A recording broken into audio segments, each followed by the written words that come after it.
आइए देखते हैं लॉ ऑफ ट्रांसमिसिबिलिटी क्या होती है और ये किस संबंध में है। ध्यान दें, इस टॉपिक का रिलेशन सबसे पहले रिजिड बॉडी से है, जिसको आप दृढ़ पिंड कहते हैं। मैंने फर्स्ट डे की अपनी पहली क्लास में रिजिड बॉडी का जिक्र किया था। मैंने बताया था कि यदि किसी बॉडी के ऊपर 2 पॉइंट के बीच का डिस्टेंस चेंज नहीं होता है, बॉडी की पोजीशन चेंज हो जाए, बट उसके ऊपर यदि हमने 2 पॉइंट लिए हैं, उन 2 पॉइंट के बीच का डिस्टेंस चेंज नहीं होता है, तो हम उस बॉडी को क्या कह सकते हैं? रिजिड बॉडी कह सकते हैं, दृढ़ पिंड कह सकते हैं। ठीक ना। तो ये जो प्रिंसिपल ऑफ ट्रांसमिसिबिलिटी है, ये सिर्फ और सिर्फ किसके लिए एप्लीकेबल है? रिजिड बॉडी के लिए। दूसरा जो कॉन्सेप्ट है इसमें, वो है लाइन ऑफ एक्शन। मेरे ख्याल से मैंने अपने तीसरे लेक्चर में आपको लाइन ऑफ एक्शन के विषय में बताया था, जब मैं फोर्स पढ़ा रहा था। फोर्स में मैंने कहा था कि किसी भी फोर्स को डिस्क्राइब करने के लिए कम से कम कितने पैरामीटर पता होने चाहिए? 4। क्या क्या था भाई? Magnitude, direction, point of application, किस पॉइंट पर फोर्स लग रहा है, और चौथा था line of action. Line of action वो लाइन होती है जिसके अलोंग फोर्स एक्ट करता है। ठीक ना। तो इसमें प्रिंसिपल ऑफ ट्रांसमिसिबिलिटी में जो दूसरा सबसे बड़ा रोल है, वो किसका है? Line of action. क्या मतलब है भाई? देखेंगे।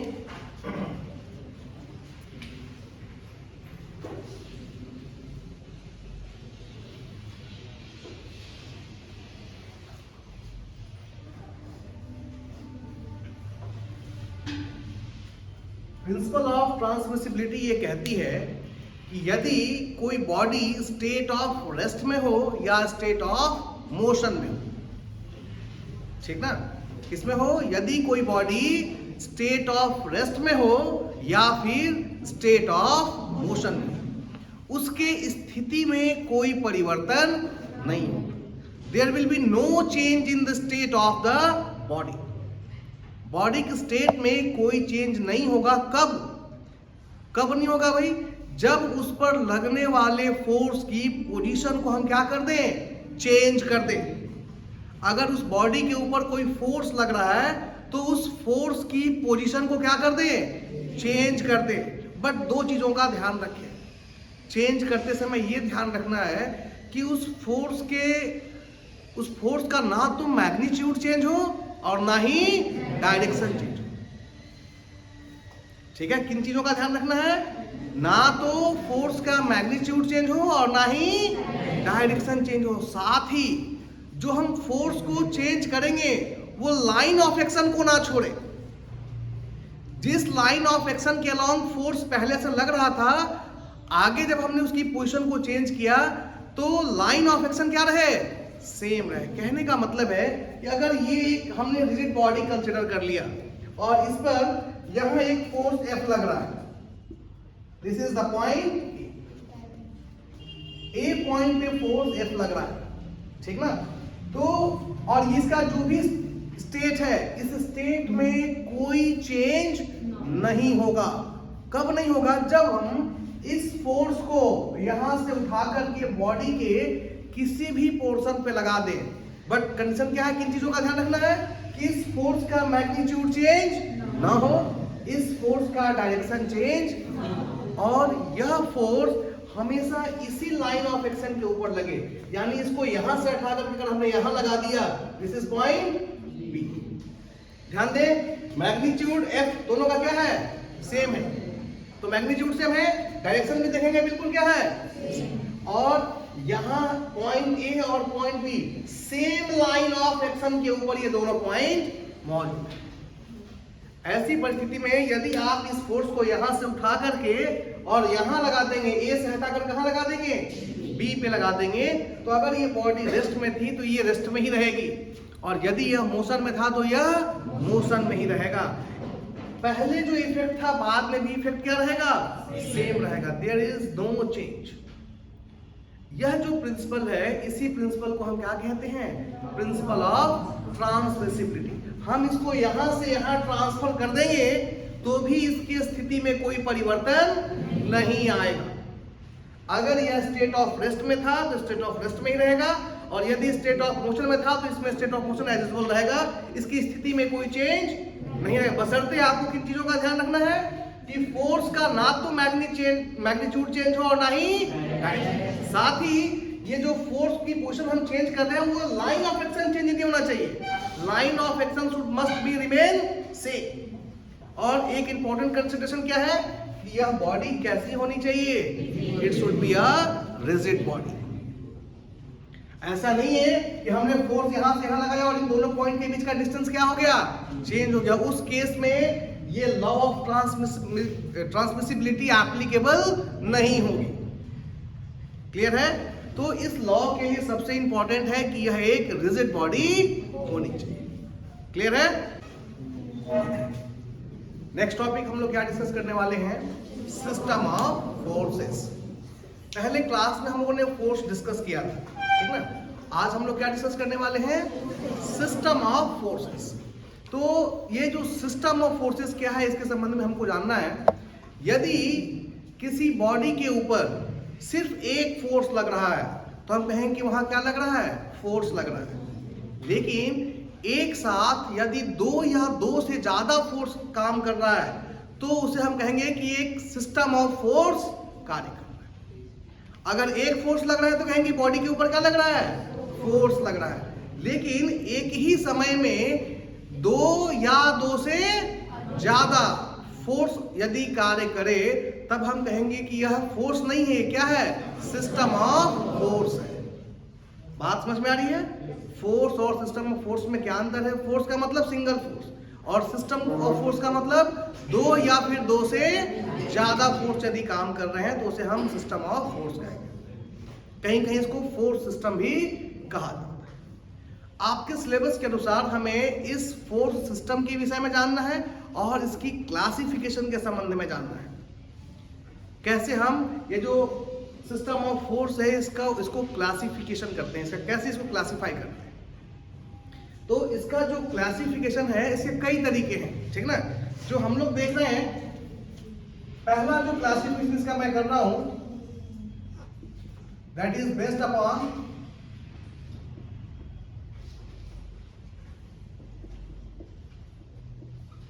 कोप्लेनर एंड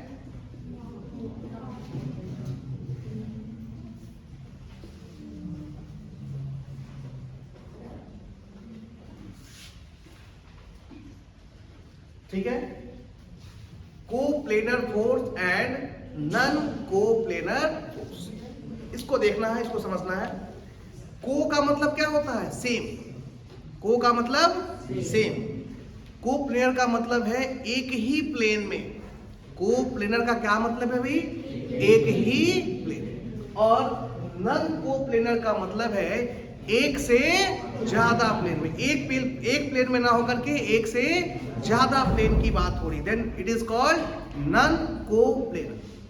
बहुत आसानी से समझे, कोप्लेनर का मतलब है एक प्लेन में, सिंगल प्लेन में, और नन कोप्लेनर का मतलब है एक से ज्यादा प्लेन। ठीक है, तो सिस्टम ऑफ फोर्स को सबसे पहले हम कोप्लेनर फोर्स एंड नन कोप यानी प्लेन के आधार पे क्लासिफिकेशन होता है।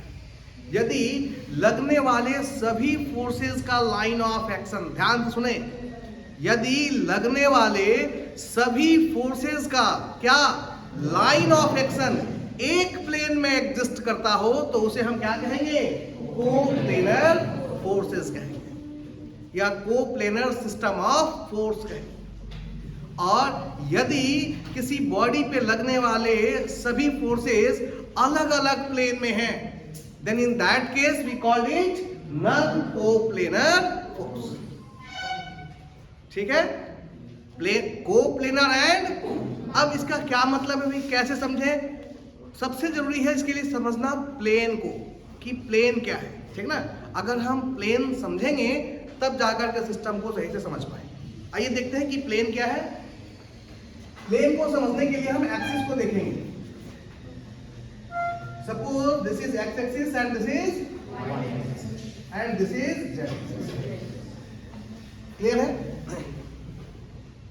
एक प्लेन को बनाने के लिए हमें कम से कम 2 एक्सिस की रिक्वायरमेंट होती है। एक प्लेन बनाने के लिए कितने एक्सिस चाहिए? 2। अब x एक एक्सिस है और y एक एक्सिस है, तो ये जो प्लेन है, this plane is called x y. बात समझ में आ रही है? x एक्सिस और y एक्सिस से मिलकर ये जो प्लेन बन रहा है, इधर x और इधर y, तो ये जो एरिया है, ये जो प्लेन है, इस प्लेन को हम क्या कहेंगे? X y plane. सिमिलरली इधर है y और इधर है, तो ये वाला जो प्लेन होगा, this is called y z, और इधर x है और इधर z है, this is called x z. अब ध्यान दें, ये बोर्ड में अलग दिख रहा है, लेकिन जैसे ही मैंने 3 एक्सिस कंसीडर की, now this is 3 dimensional. 3 axis का मतलब क्या हो गया बॉडी? 3 डायमेंशनल स्पेस की बात कर। अब बहुत आसान है समझना। इस कमरे का वो कॉर्नर देखिए, ये जो नीचे वाला है, suppose this is x axis, ये जो ऊपर जा रहा है ये वाई, और जो उधर जा रहा है लाइन वो जेड एक्सिस। तो 3 एक्सिस मिलके कितने प्लेन बनाएंगे भाई? 3 बनाएंगे। 3 एक्सिस, देखिए 2 एक्सिस मिलकर के एक प्लेन बना, ठीक ना? इन दोनों से भी एक प्लेन बना और इन दोनों से भी एक प्लेन बना। क्लियर है? अब ध्यान से देखिए, इधर कौन सा एक्सिस है भाई? एक्स, और ऊपर कौन सा है? तो ये जो दीवार हो गया, ये कौन सा प्लेन हुआ? X y plane. जो नीचे की जो फर्श है, इधर एक्स है और उधर जेड है, तो नीचे का ये जो फर्श है, ये कौन सा प्लेन हुआ? एक्स जेड प्लेन हुआ। और जरा देखो, उधर जेड गया है और ऊपर, तो वो जो वॉल है, सामने की जो दीवार है, ये कौन सा प्लेन हुआ? Y z. तो प्लेन का कॉन्सेप्ट क्लियर, ठीक ना? अब देखें यहाँ पे कोप्लेनर की अगर हम बात करें,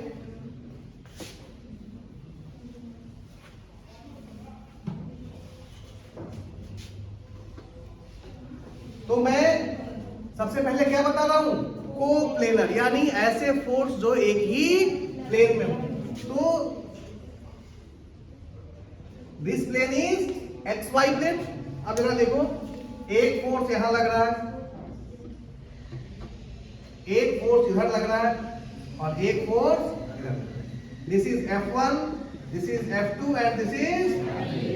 जरा ध्यान से देखें, सभी फोर्स का line of action, line of action का मतलब ये लाइन,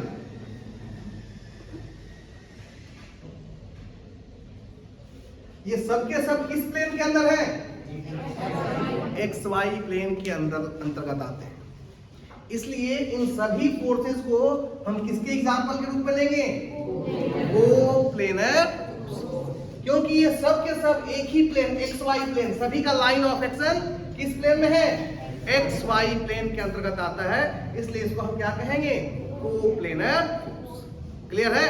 नेक्स्ट हम लोग देखते हैं दूसरा, हमारे पास क्या है भाई? Non coplanar force. इस केस में हम लोग कैसे समझेंगे?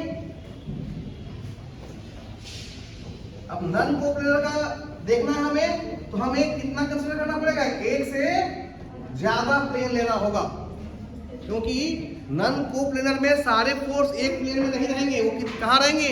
एक से ज्यादा प्लेन में होंगे। इसीलिए हमें सबसे पहले एक से ज्यादा प्लेन कंसीडर करना होगा।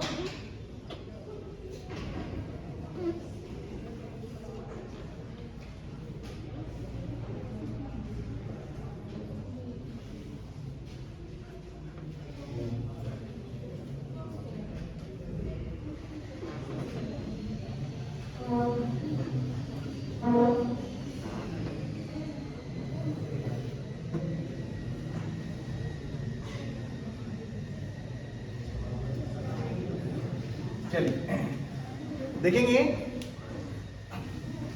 अब हमने कितने प्लेन ले लिए? कितने प्लेन कंसीडर कर लिए हमने? 2 प्लेन, ठीक ना? अब नॉन कोप्लेनर का मतलब है एक फोर्स इधर लग रहा है और एक फोर्स इधर।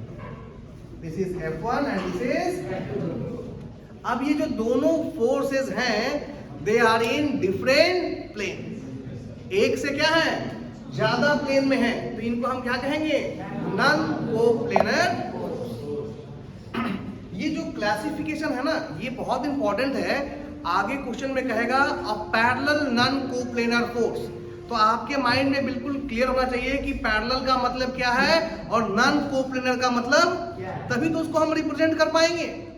जब हम इसको आइडेंटिफाई नहीं कर पाएंगे तो हम उसको प्रॉब्लम को सॉल्व नहीं कर सकते। इसलिए हमें हर एक फोर्स की जानकारी होनी चाहिए, कहाँ प्लेनर कह रहा है, कहाँ कोप्लेनर कह रहा है, कहाँ नॉन कोप्लेनर कह रहा है, और इनका मीनिंग क्या है। क्लियर है? चलिए, कोप्लेनर नॉन कोप्लेनर के बाद अगला क्लासिफिकेशन देखते हैं। इस कोप्लेनर फोर्स को फर्दर 3 भाग में बांटा गया है।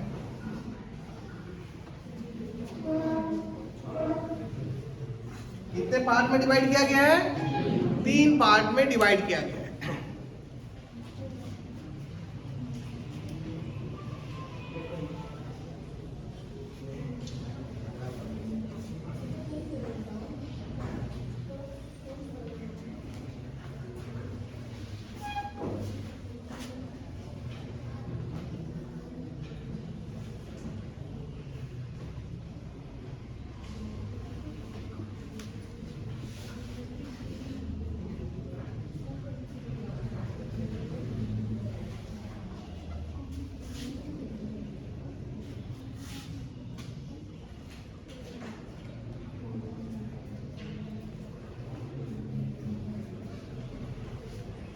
ठीक है, आइए अगला क्लासिफिकेशन हम लोग किसके लिए देख रहे हैं? Coplanar force. कोप्लेनर फोर्स को कितने भाग में बांटा गया भाई? 3 भाग। सबसे पहले है कोलिनियर फोर्सेस, ठीक है, दूसरा है कंकरेंट फोर्स, और तीसरा है नॉन कंकरेंट फोर्स। ठीक है, क्या मतलब है इन सभी का देखते हैं। कोलिनियर का मतलब है एक ही लाइन में, कोलिनियर को क्या कहते हैं? एक ही लाइन में, ठीक ना। तो कोलिनियर फोर्स ऐसे फोर्स हैं जिनके लाइन ऑफ एक्शन हमेशा कहाँ रहे? एक ही लाइन के अलोंग रहे। यदि सभी फोर्स एक लाइन के अलोंग लग रहे हैं तो इस फोर्स सिस्टम को हम क्या कहेंगे? Collinear force. ठीक है, इनका लाइन ऑफ एक्शन एक लाइन के अबाउट। फॉर एग्जाम्पल, एक फोर्स यहाँ F1 लग रहा है, यहाँ F2 लग रहा है। देखिए सभी का line of action F1 F2 का लाइन ऑफ एक्शन क्या है? सेम। तो ऐसे केस में इसे हम क्या कहेंगे? Collinear force. अब यहीं से दो को आपस में मैच करना शुरू करें। हाँ जी, सोना नहीं है, सोना नहीं है। देखिए क्या? कोप्लेनर एंड कोलिनियर, एक ही प्लेन में। पहले तो कोप्लेनर का मतलब हो गया एक प्लेन में, और कोलिनियर का मतलब क्या हो गया? एक लाइन। फॉर एग्जाम्पल, ये हमने एक प्लेन कंसीडर कर लिया, और इसी में this is F1 and this is, now this is collinear coplanar force. यहां पर एक चीज और भी सीखनी है, वो है like and unlike in nature. ये force, now this two forces are having the same direction, तो they are called like forces. दोनों की दिशा एक ही है ना। अगर दोनों सभी फोर्सेस की दिशा एक रहे तो उन्हें हम क्या कहते हैं? लाइक फोर्सेस कहते हैं। और यदि डायरेक्शन अलग अलग है, then in that case we called it unlike forces। बात समझ में आ रही है?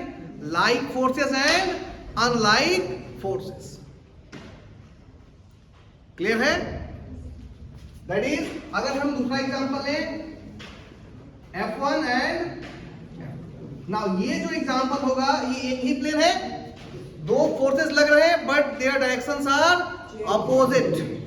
अपोजिट होने का मतलब, अगर इसको हमें इसकी नेमिंग करनी हो तो ये कोप्लेनर भी है, कोलिनियर भी है, और अनलाइक इन नेचर है। अनलाइक का मतलब जो फोर्सेस है उनका डायरेक्शन क्या है? अपोजिट है, विपरीत है। अगर सभी के डायरेक्शन सेम रहे तो लाइक फोर्सेस, और यदि डायरेक्शन अपोजिट हो तो उसे हम क्या कहेंगे? अनलाइक फोर्सेस कहेंगे। क्लियर है ना?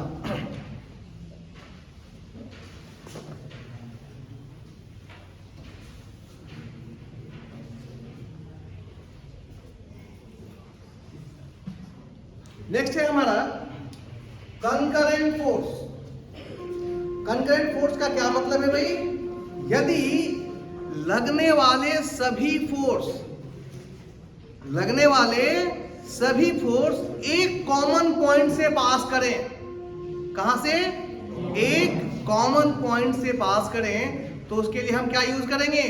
Concurrent force. हाँ जी, लाल टी शर्ट, सोना नहीं है भाई, पड़ोस में नहीं झांकना है। चलो, मैंने आपको पहले ही बताया कि नींद आए तो चुपचाप बाहर चले जाना है, ठीक ना? थोड़ा सा टहलना घूमना है, अगर इच्छा हो तो वापस आना, नहीं तो धीरे से घर निकल लेना है। कोई समस्या नहीं है क्लास में, ठीक ना?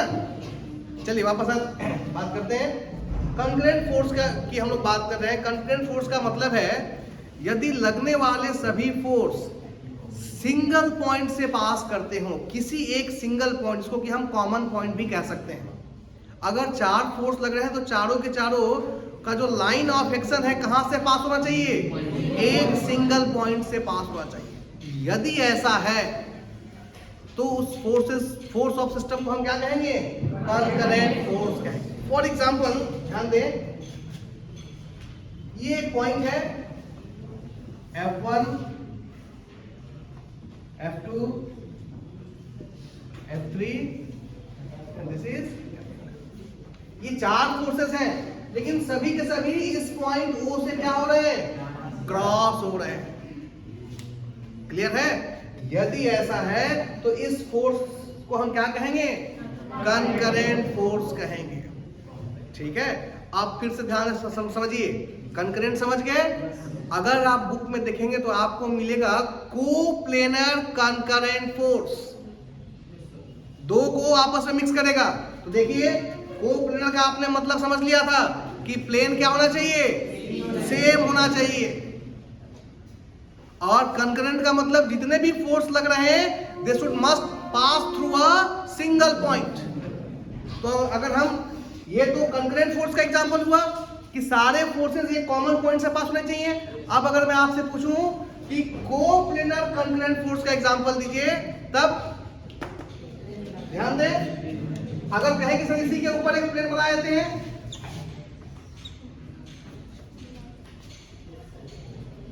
ये भी पॉसिबल है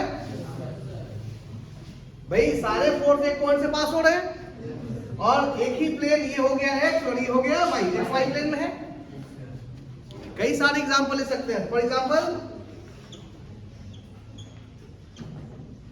ध्यान से देखें, ये फोर्स F1, ये F2 एंड ये तीनों इस पॉइंट से पास हुए और तीनों के तीनों क्या है? एक ही प्लेन में है। So they are the example of coplanar concurrent force. बात समझ में आ रही है?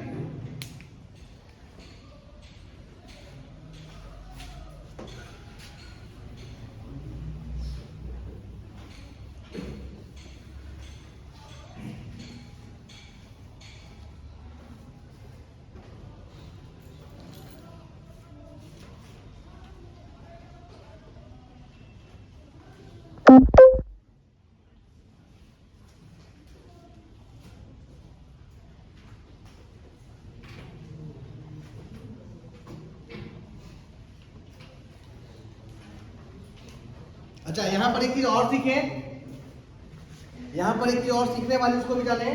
कोप्लेनर, हम लोग क्या सीख रहे थे? Coplanar and concurrent force. इसमें हमारे पास एक चॉइस और मिल जाती है और वो होती है coplanar concurrent collinear forces and non collinear forces. समझे थोड़ा सा? जो एग्जांपल हमने बनाया था अभी, F1, F2, F3 एंड ना, इस एग्जांपल में क्या खास है भाई? ध्यान दें, ये हमने एक प्लेन ले लिया तो ये कोप्लेनर सारे फोर्स हो गए, सबका लाइन ऑफ एक्शन एक ही प्लेन में है।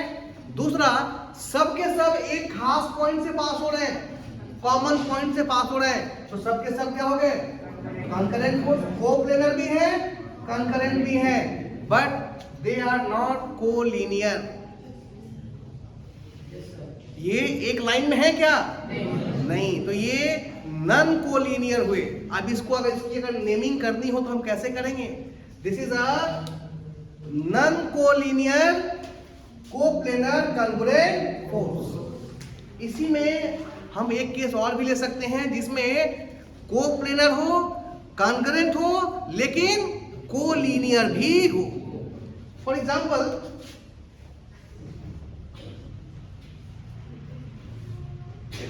अब जरा देखो, this is F5 and this is F6। सिर्फ F5 और F6 को देखें। अगर F5 और F6 को देखेंगे तो ये F5 एक ही प्लेन में है। दूसरा, ये एक कॉमन पॉइंट से पास हो रहे हैं। Suppose this point is O, तो F5 भी O से क्रॉस हो रहा है और F6 भी, तो ये क्या हो गए? कंकरेंट हो गए। But at the same time their line of action is also same. इनका लाइन ऑफ एक्शन भी क्या है? Same. That's why they are also collinear. ठीक ना? तो जब हम इन सब के विषय में जान चुके हैं तो हम अलग अलग तरीके से चीजों को देख सकते हैं और समझ सकते हैं। कंकरेंट फोर्स क्लियर हुआ? कंकरेंट के लिए एक ही चीज इंपॉर्टेंट है कि सभी फोर्स एक पॉइंट से क्या होने चाहिए? पास होने चाहिए। कोलिनियर में एक ही चीज इंपॉर्टेंट है कि सभी का लाइन ऑफ एक्शन क्या होना चाहिए? सेम होना चाहिए। क्लियर है? और कोप्लेनर में, हाँ जी, सोना नहीं है भाई साहब, सोना नहीं है। कोप्लेनर में एक चीज इंपॉर्टेंट है कि सभी फोर्स का जो लाइन ऑफ एक्शन है वो कहां से पास होना चाहिए? सिर्फ और सिर्फ एक प्लेन में होना चाहिए। तो उसके लिए हम वर्ड यूज करेंगे कोप्लेन। ठीक है, आइए आगे देखते हैं।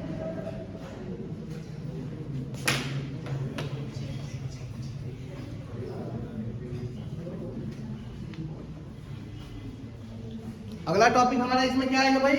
कोलिनियर हो गया, कंकरेंट हो गया। अब क्या किसकी बात करनी है? नॉन कंकरेंट फोर्स की। तो नॉन कंकरेंट फोर्स का मतलब हमने बताया कि एक पॉइंट से पास नहीं होने चाहिए। ठीक ना? और किसमें होने चाहिए? एक ही प्लेन। तो हम सबसे पहले एक प्लेन बना लेते हैं। This is XY plane. ठीक है, तो कोप्लेनर हो गए। अब हमें क्या चाहिए? नॉन कंकरेंट फोर्स, यानी फोर्सेस ऐसे बनाने हैं कि उनका लाइन ऑफ एक्शन एक पॉइंट से पास ना हो। देख लो भाई, इसमें कोई समस्या दिख रही है? एक प्लेन में F1 F2 है तो कोप्लेनर हो गए। ठीक ना? इन दोनों का कहीं भी कोई कॉमन पॉइंट नहीं है, तो क्या हो गई? ये नॉन कंकरेंट फोर्स हो गए। बात समझ में आ रही है? They are coplanar and non concurrent force. सीधी सी बात है, यदि इनका लाइन ऑफ एक्शन एक पॉइंट से अटैच नहीं है तो ये नॉन कंकरेंट फोर्स कहलाएंगे। क्लियर है? चलिए, इनके क्लासिफिकेशन के बाद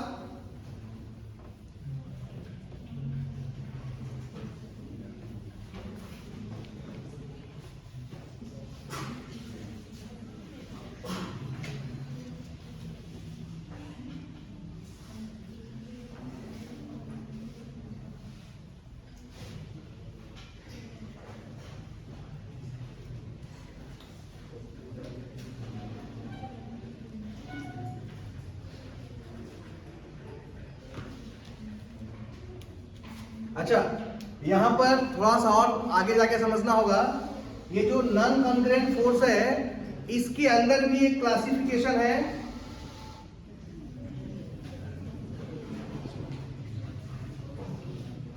पैरेलल एंड नॉन पैरेलल। ठीक ना? और पैरेलल के अंदर फिर से एक क्लासिफिकेशन हो जाएगा, लाइक एंड बट इसमें ज्यादा फोकस, क्योंकि एक बार आपने समझ लिया है लाइक का मतलब सेम डायरेक्शन, अनलाइक का मतलब डिफरेंट डायरेक्शन, पैरेलल का मतलब दोनों लाइनें क्या हो, एक दूसरे के पैरेलल हो। क्लियर है?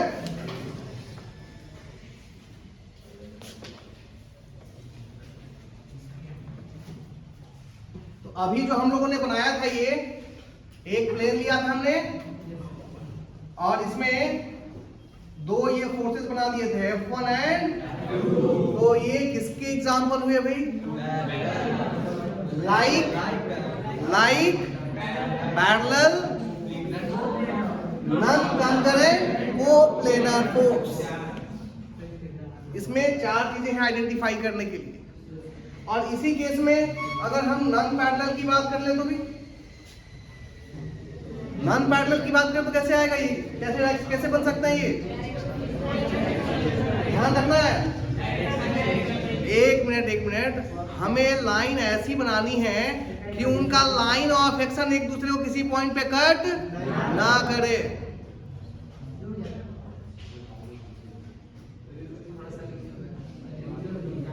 हाँ जी,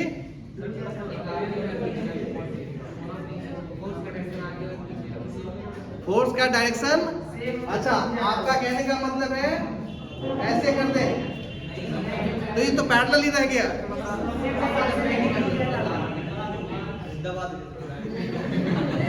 थोड़ा सा दबा देने से हो जाएगा क्या?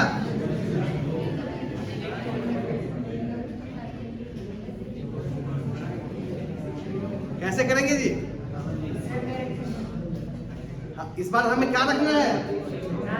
Non parallel.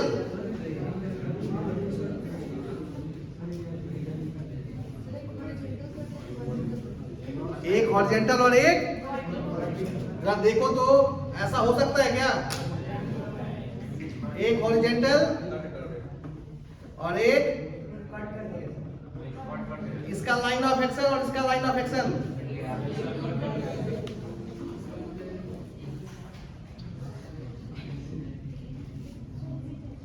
और सोचो कुछ।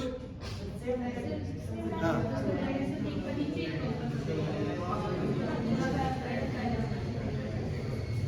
कॉपी में करके दिखाओ आप लोग। हम लोग को समझना है coplanar, non concurrent, non parallel समझना है। बात समझ में आ रही है ना? इधर लगेगा किधर लगेगा, ये फ्रिक्शन के चैप्टर में बढ़िया सीखेंगे। ठीक है, फिलहाल देखो अब कुल कितने फोर्स हो गए? 3, एक फ्रिक्शन, ठीक है, एक रिएक्शन और एक हिट। आप जरा देखो ध्यान से, समझना कोप्लेनर का क्या मतलब है। ये ठीक ना, और यही एक प्लेन है, एक फोर्स यहां लग रहा है रिएक्शन, ठीक है, mg यहां लग रहा है और एक फोर्स यहां लग रहा है। ठीक है, अब ध्यान से थोड़ा सा देखना, मैं कुछ चीजों को शिफ्ट कर रहा हूं। ये mg यहां जा रहा है, ठीक ना, और ये फ्रिक्शन फोर्स यहां लगा दिया। अब ये और ये है तो इसी प्लेन में ना, ध्यान से, ये और ये एक ही प्लेन में है। अभी तक हम लोग कॉपी पे देख रहे थे तो हम लोग को लग रहा था कि इसको आगे बढ़ाएं, इसको आगे बढ़ाएं, दोनों एक पॉइंट पे क्या करेंगे? कट करेंगे। फिर से ध्यान से देखो, अब इसको मैंने यहीं रखा और इसको, अभी दोनों एक ही प्लेन में है। क्या ये दोनों एक दूसरे को कट कर रहे हैं? प्लेन कौन सा है? फिर से देखो ध्यान से, अगर हम इसको यहां से रखें तब ये दूसरे को क्या करेंगे? कट करेंगे। जरा ध्यान से देखो, कट कर रहे हैं। लेकिन अब मैं एक को यहां रखूं और दूसरे को यहां रखूं, प्लेन अभी भी कौन सा है? Plane, this is y x axis and this is y axis. ये हमारा प्लेन xy प्लेन है। ठीक है, ध्यान से देखो, एक यहां पे है, ठीक, और एक यहां पे है। दोनों ये फोर्स किस दिशा में, किस प्लेन में है? xy प्लेन में ही है, but they are not intersecting. Intersecting कब होगी? जब इसको और पीछे जाके बोर्ड पर जाएगा, तब एक दूसरे को क्या करेंगे ये लेकिन अगर मैं इसको थोड़ा सा आगे इस तरफ कर दूं तो प्लेन तो अभी भी वही है तो दोनों के दोनों अभी भी सेम प्लेन में। Now they are coplanar. ठीक है, लेकिन ये कॉन्ग्रुएंट होंगे क्या? तो ये क्या हो गए? Non congruent. क्या ये पैरेलल है? नहीं, they are non parallel. Clear? बात समझ में? हम लोग चूंकि हाँ फिर से देखो, ये देखो, एक ये प्लेन पूरे को हमने क्या माना है? प्लेन, पूरा प्लेन एक्स वाई प्लेन, ठीक ना? एक फोर्स ये है F1 और दूसरा फोर्स ये है, ठीक है? नॉन कॉन्ग्रुएंट होने के लिए उनका लाइन ऑफ एक्शन एक पॉइंट से पास नहीं होना चाहिए। क्लियर है? अब जरा देखो, इसको अगर मैं आगे बढ़ाऊं और इसको आगे बढ़ाऊं तो ये पॉइंट क्या हो जाएगा? कॉमन, यानी दोनों फोर्स एक पॉइंट पे मिलेंगे। तो दोनों फोर्स एक पॉइंट पे मिले तो ये नॉन कॉन्ग्रुएंट कहाँ हुआ? ये क्या हो गया? कॉन्ग्रुएंट हो गया। लेकिन आपको क्या चाहिए? अब देखो क्या कर रहे हैं, इस फोर्स को मैंने यहीं छोड़ दिया और ये जो फोर्स था इसको बोर्ड से 1 इंच पीछे कर दिया। क्या कर रहा हूं? बोर्ड से 1 इंच पीछे कर दिया। अब इसका लाइन ऑफ एक्शन तो यही रहेगा और इसका लाइन ऑफ एक्शन तो ऊपर जाएगा, बट क्या आप दोनों लाइन ऑफ एक्शन एक दूसरे को इंटरसेक्ट करेंगे क्या? नहीं करेंगे। तो क्या प्लेन बदला? अभी भी ये किस प्लेन में है? बट अब they are not intersecting, their line of action are not intersecting. ये एक्स वाई प्लेन था, यहां भी आने के बाद इसके लिए प्रोजेक्शन क्या रहेगा? प्लेन यही रहेगा। कॉन्सेप्ट क्लियर है? बात समझ में आ रही है ना? तो ये ध्यान रखना है। देखिए, जब डाउट आया तो ये चीज ज्यादा अच्छी क्लियर हुई, ठीक ना? तो जब भी हम लोग सोचेंगे तो कुछ ना कुछ नया निकल के आएगा। पैरेलल तो हम लोग एक प्लेन पे देख ले रहे थे, लेकिन जब नॉन पैरेलल की बात आ रही थी, कोप्लेनर, प्लेन एक ही था बट फोर्सेस को नॉन पैरेलल रखना था, ठीक ना? प्लेन तो अभी भी यही है। इन दोनों को हमने क्या लिया? कॉन्ग्रुएंट लिया था। समस्या कहां आ रही थी कि नॉन कॉन्ग्रुएंट में लाइन ऑफ एक्शन एक दूसरे को इंटरसेक्ट नहीं करना चाहिए। जैसे ही हम ऐसा कर रहे थे, फोर्स एक दूसरे को क्या कर रहे थे? इंटरसेक्ट कर रहे थे। जरा ध्यान से देखिए फिर से, अगर मैं इन दोनों को फोर्स मान लूं तो नाउ दे आर इंटरसेक्टिंग। इनका लाइन ऑफ एक्शन कहीं ना कहीं एक दूसरे को क्या करेगा? लेकिन अगर मैं थोड़ा सा डिस्टेंस क्रिएट कर दूं, अभी भी आप क्या देख रहे हो? आपको अभी भी लग रहा है कि दोनों एक दूसरे को क्या कर रहे हैं? इंटरसेक्ट कर रहे हैं। बट वास्तव में अगर मैं इधर से घुमाऊं, now they are not intersecting. बात समझ में आ रही है? आप लोग उधर से देखोगे तो आपको लगेगा कि नाउ बोथ आर इंटरसेक्टिंग, लग रहा है ना? क्योंकि आपको 2D व्यू मिल रहा है। लेकिन जैसे ही मैं इधर घूमूंगा आपको पता चल जाएगा कि दोनों का लाइन ऑफ एक्शन क्या है? एक दूसरे को इंटरसेक्ट नहीं कर रहा है। सामने से देखने से लग रहा है कि दोनों एक दूसरे को क्या कर रहे हैं? इंटरसेक्ट कर रहे हैं। क्लियर है? तो अगर इंटरसेक्ट करते, रियल में करते, इधर से भी देखने पे इधर से भी देखने पे अगर रियल में करते तो कौन से फोर्स होते? कॉन्करेंट होते। तो नॉन पैरेलल, नॉन कॉन्करेंट के लिए हम सिर्फ इनमें डिफरेंस क्रिएट कर देते हैं। इधर से तो आपको लग रहा है कि क्रॉस कर रहा है, लेकिन जैसे ही मैं इधर से घूमूंगा आपको दिखेगा कि दे आर नॉट इंटरसेक्टिंग। वो दोनों क्या है? अलग अलग है। क्लियर है? अब इसका क्लासिफिकेशन देखना है, नॉन कोप्लेनर का, ठीक ना? जब हम इसको क्लासिफाई करते हैं तो पहला मिलता है कॉन्करेंट और दूसरा मिलता है फिर से, बट इस बार कोप्लेनर नहीं है। क्या है? नॉन कोप्लेनर है। ठीक है? इस बार प्लेन सेम नहीं है, प्लेन क्या है? डिफरेंट है। ठीक है? नॉन कॉन्करेंट में फिर से ये क्या होगा?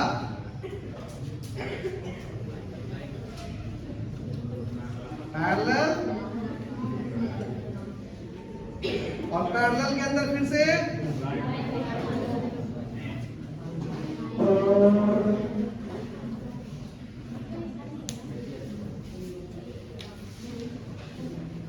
ठीक है?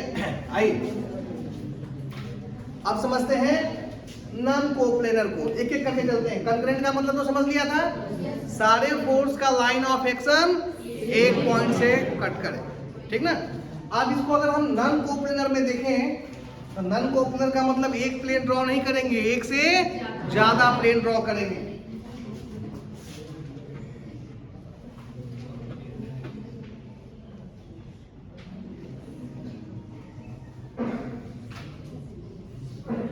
ठीक है, तो हमें क्या देखना है? सबसे पहले नन कोप्लनर का मतलब एक से ज्यादा प्लेन हो गया। दूसरा क्या देखना है? कंकरेंट, यानी उन सभी फोर्सेस का लाइन ऑफ एक्शन कहीं ना कहीं किसी ना किसी पॉइंट पे क्या होना चाहिए? एक दूसरे को कट करना चाहिए। आप जरा देखो, एक कॉपी दीजिए, ये देखिए, ध्यान से देखिए, ये दो प्लेन हो गए, एक ये नीचे वाला और एक प्लेन। अब हमें एग्जांपल किसका चाहिए? कंकरेंट फोर्स का चाहिए, ठीक ना, यानी फोर्सेस एक दूसरे को इंटरसेक्ट करना चाहिए, ठीक ना। एक फोर्स मैंने यहां से लगाया, एक फोर्स यहां से, और दूसरा फोर्स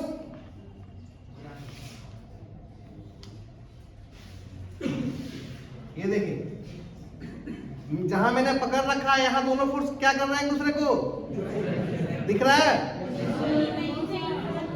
हाँ जी, एक फोर्स उस वॉल से आ रहा है और एक नीचे के वॉल से, और इस पॉइंट पे जहां मैं इंडिकेट कर रहा हूं यहां पर दोनों एक दूसरे को क्या कर रहे हैं? इंटरसेक्ट कर रहे हैं। तो ये नन कोप्लेनर हो गए, दोनों का प्लेन क्या है? अलग अलग, लेकिन चूंकि एक पॉइंट पर इंटरसेक्ट कर रहे हैं तो इनको क्या बोलेंगे? Non coplanar concurrent force. Clear है? दोनों एक दूसरे को एक पॉइंट, फिर से देखिए, इधर से देखिए, अब दिख रहा है सभी लोगों को? दोनों अलग अलग प्लेन के फोर्स हैं, लेकिन उनका मीटिंग पॉइंट क्या है?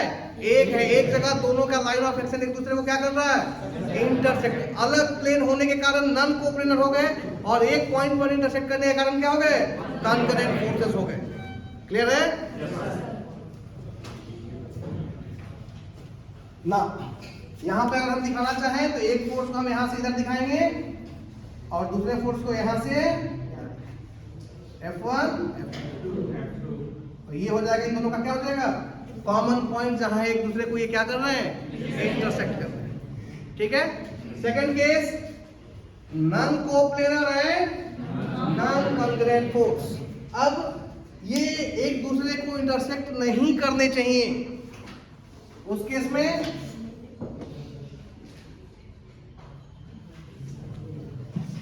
ध्यान दें, एक फोर्स मैं इधर लगा देता हूं और एक फोर्स में,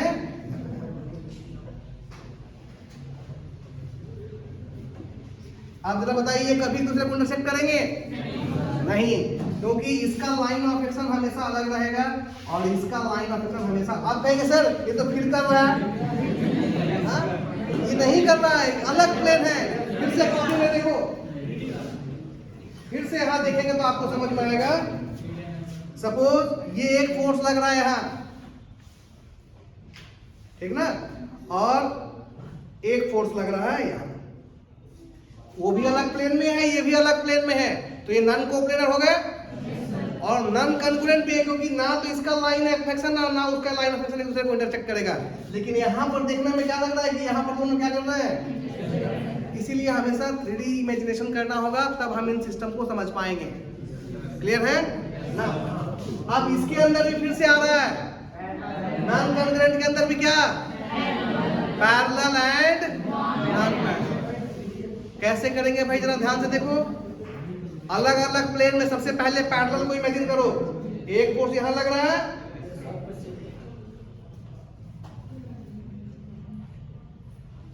और दूसरा फोर्स कहां लगा दे भाई?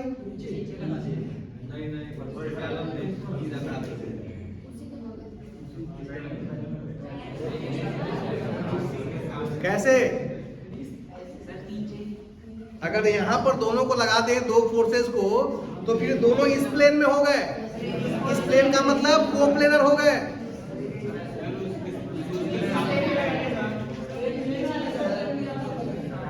हाँ दिखाइए, हाँ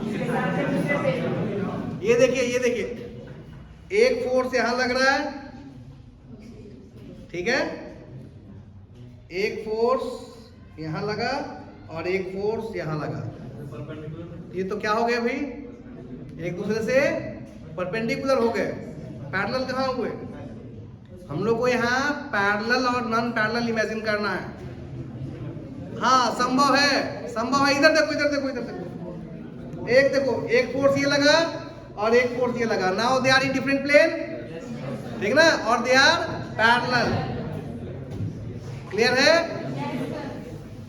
एक फोर्स यहां लगा और एक फोर्स, तो अभी भी ये दोनों फोर्स आपस में पैरेलल हैं, लेकिन प्लेन दोनों का क्या है? अलग अलग है। So they are non coplanar and non concurrent and parallel force. और अगर आपको नॉन पैरेलल करना है तो कर दो, कोई फर्क नहीं पड़ता, एक इधर और एक इधर। क्लियर है? एक देखो, आप देखो, एक फोर्स उधर और एक फोर्स इधर लग रहा है, तो ये नॉन कोप्लेनर है, अलग अलग प्लेन में है। नॉन कंकरेंट है क्योंकि इनका एक्सिस एक दूसरे को इंटरसेक्ट नहीं कर रहा, और ना ही एक दूसरे का क्या है, ये पैरेलल है, नॉन पैरेलल है। तो इस तरीके से सारे फोर्स का क्लासिफिकेशन हो गया, ठीक ना। इस वीडियो को सबसे ज्यादा समय देखना होगा आपको, ताकि माइंड में बिल्कुल चीजें क्या रहे, क्लियर हो जाए। और अगर आज नहीं देखा तो कल से फिर गोल गोल घूमना शुरू हो जाएगा कि हो क्या रहा था। इसलिए इसको पहली बार में ही देख करके पकड़ लेना है कि सोचने का तरीका हमारा क्या होगा, कैसे देखेंगे और कैसे समझेंगे। ठीक है, चलिए आज यही रहने देते हैं, नेक्स्ट हम लोग इसको आगे बढ़ाएंगे।